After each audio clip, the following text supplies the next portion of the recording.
Erkak kishi ikkinchi xotinni asosan jinsiy aloqa uchun topadi, to'g'rimi? Endi savol, oilada nima ustun turadi? Hurmatmi yoki jinsiy aloqami? Bilasizmi, bu shunaqangi ikkita jarayonki, uni bitta palaga qo'yib bo'lmaydi. Agar biz biologik faktorni oladigan bo'lsak, biz hammamiz issiq jonmiz. To'g'rimi? Alloh bizni shunday yaratgan. Jinsiy aloqa bu ehtiyoj, bazaviy ehtiyoj. Yeb ichishdagi, uxlashdagi bazaviy ehtiyoj, chunki shunaqa gen bizga berilgan. Biz odamzodni ko'paytirish uchun bizni o'sha tanamizda hamma biologik asoslar shuning uchun ham berilgan. Gormonlar, libidamiz, jinsiy konstitutsiyamiz erkakni jalb qilish, erkak ham o'sha ayolni yaxshi ko'rishi, ereksiyasini yaxshi bo'lishi, ya'ni bular barchasi nimaga asoslangan? Hammasi jinsiy aloqaga. Erkak va ayol umuman nima uchun uylanadi? Avvalambor jinsiy aloqa qilib odamzodni ko'paytirish. Bu agar ildizida ko'radigan bo'lsak.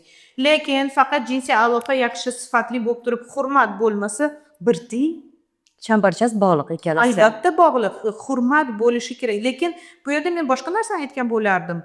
Bilasizmi, sifatli jinsiy aloqa bo'lsa, hurmat bo'ladi. Hurmat bo'lsa, sifatli jinsiy aloqa bo'ladi. Bu libido shunaqa ishlaydi. Mana bizlarning libidamiz platonik libido bor, erotik libido bor va seksologik libido bor-da. Bular barchasi bir-biriga ko'makchi bo'ladigan jarayon. Platonik libido bu chiroyli so'zlar, bu romantika, qo'lda ushlashish, assalomu alaykum, yaxshi keldingizmi, ovqatingizni berildi. Platonik libido pishtirib beradi. Keyin o'sha narsani, yaxshi munosabatni olgan xoh erkak bo'lsin, xoh ayol bo'lsin, u sekingina erotik libidoga o'tadi. Erotik libidoda unga yaxshi munosabat qilgan erkakda, ya'ni ayoliga yaxshi munosabat qilyapti, ayolini ko'zida u qanaqa ko'rinadi? U mani erim eng yaxshi, mani erim zo'r deydimi? Uyg'onyapti erotik libido. Tushunyapsizmi? Erkakda ham xuddi shunaqa, mani ayolim menga mana hurmat qilyapti, menga g'amxo'rlik qilyapti deydi. Ko'ngli, yuragi ochiladi bu insonga, to'g'rimi? Bular ikkalasi kelib nimaga olib keladi? Seksologik libidoga. Seksual libido keyin nima qiladi? Sifatli jinsiy aloqaga olib keladi. Mana bu yerda urushib turib, bir-birini so'kib, nafratlanib, platonik libido o'ldimi? Erotik libido uyg'onmadi. Bu yoqda kelib seksologik libidoga kelib faqat vazifasini bajaradigan bo'lsa, bu zo'ravonlik. Bu ishtiyoqsiz, hurmatsiz, xohishsiz bo'ladigan jinsiy aloqa. Bu zo'ravonlikdan hech qanaqa farqi yo'q. Ko'p holatlarda bor shunday ayollar, mana ularni erlari ularga juda yomon munosabat qilgan, mana so'kib, ushib, faqat vazifasini bilib, mana jinsiy aloqaga deb chaqiradigan bo'lsa, bilasizmi, u ayol o'sha erkak bilan jinsiy aloqa qilib, miyasida bitta narsa bo'ladi, nafrat. Qachon bu tugatadi? U unaqa bo'lsin, bunaqa bo'lsin degan gaplar. Bo'ldi, 5 sekund, 15 minut jarayon bo'ldi, все, farzand tug'ish uchun. Ayol hech nimani his qilmaydi shu payt. Qayerdan? Hozir ayolni his qilishi uchun platonik erotik libido ishlab berish kerak. Erkaklarda ham xuddi shunaqa, lekin erkaklarga sal osonroq, chunki erkaklarni o'sha jinsiy shahvoniyligi, o'sha ereksiyasi mexanik ravishda bo'ladi. Ya'ni erkak xohlaganda miya o'chadi, fiziologiya kuchlilik qiladi. Chunki bu ehtiyoj, xuddiki mana hojatga qanday boradigan bo'lsa, kuchli ehtiyoj hisoblanadi va erkakka oson o'sha paytda. Ular o'ylamaydi, xafa bo'ldimi, boshqa qildikmi, urushib qoldikmi, chunki bo'ldi, uni ehtiyoji paydo bo'ldi, uni maqsadi faqat o'sha ehtiyojni qondirish. Ayollarni seksologik jarayoni sal boshqacharoq. Ayol agar xafa bo'lsa, uni mana bu yerda yaxshigina sifatli, yaxshi ko'rib yotib berish afsuski qiyinroq. Chunki unga vaqt kerakki, 15-20 daqiqa. Ular bo'shib qolgan. Qayerdan chiroyli so'zlar, qayerda o'pishishlar, silashlar ular bo'lmaydi. Tayyorgina bo'ldi, vazifamni qildim bo'ldi deydi. Albatta bunaqa paytda ayol na rohatlanadi, na biror narsani his qiladi, na o'sha jarayonni o'zidan zavqlanadi. Uni ichida faqat o'sha erkakni yomon ko'rish. Tushunyapsizmi? Albatta jinsiy tomonlama qoniqmagan ayol, uni asablari ham buziladi. U o'sha jinsiy aloqadan keyin o'zidan hattoki mana ong ostida hattoki o'zidan nafratlanadi. Chunki u zo'rlandi. Hozirgina u zo'rlandi. Zo'rlangandan keyin o'sha uni asabiylari juda yomon bo'lgandan keyin u ko'chaga chiqqanda yoki uyga chiqqanda u nima qiladi? O'nlariga baqiradi, bolalarini uradi, qaynonasi bilan yomon munosabatda bo'ladi. Chunki unga eng birinchi qo'llab-quvvatlashni, o'sha mustahkam поддержка deymiz, himoyani berib beradigan insoni, yaqin insoni, ya'ni uning turmush o'rtog'i unga hech narsa bera olmadi.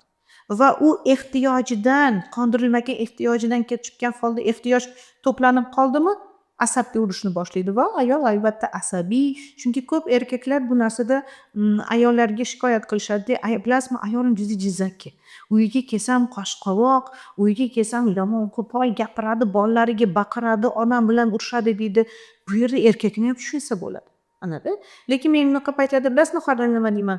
Erkakga ozgina o'sha ayolingizni mana oling, alohida biron joyga olib boring, gaplashing. Ko'p kerak emas.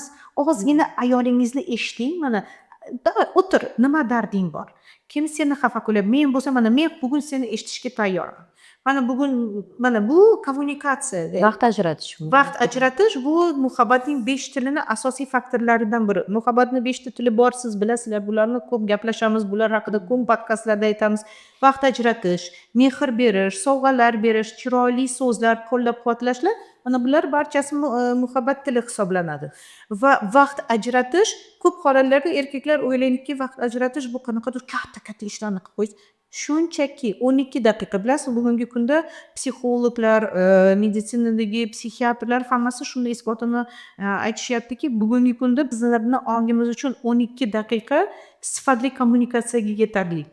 Shunchaki mana biz siz bilan hozir qanday o'tirayotgan bo'lsak, ko'zga qarab, farzandlar bilan ham, turmush o'rtoqlari bilan ham kunida 12 daqiqa kamida o'tirib, "Sani bugun kuning qanday o'tdi?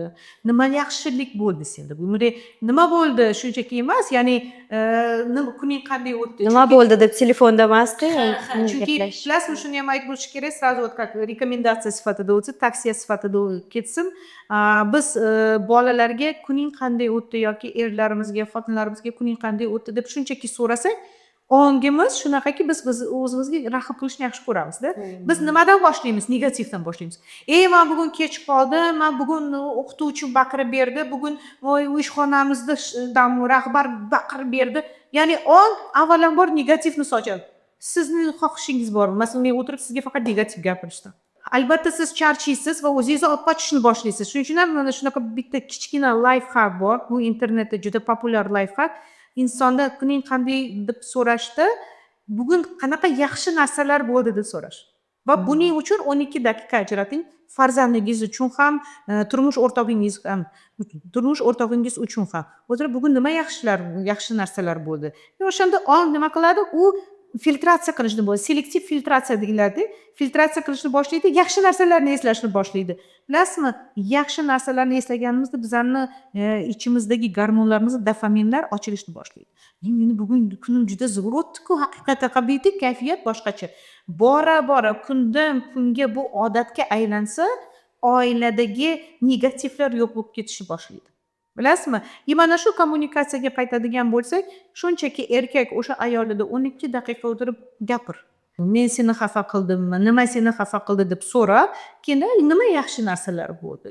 Senga qanaqadir ehtiyojing qondirilmayotgan bo'lsa agar, birgalikda hal qilamiz deb qarsak ikki qo'ldan chiqib, ozgina bir-birlariga sifatli vaqt ajratishsa, tabiiy holatki mana shunaqa kommunikatsiyadan keyin ularning jinsiy aloqasi ham sifatli bo'ladi.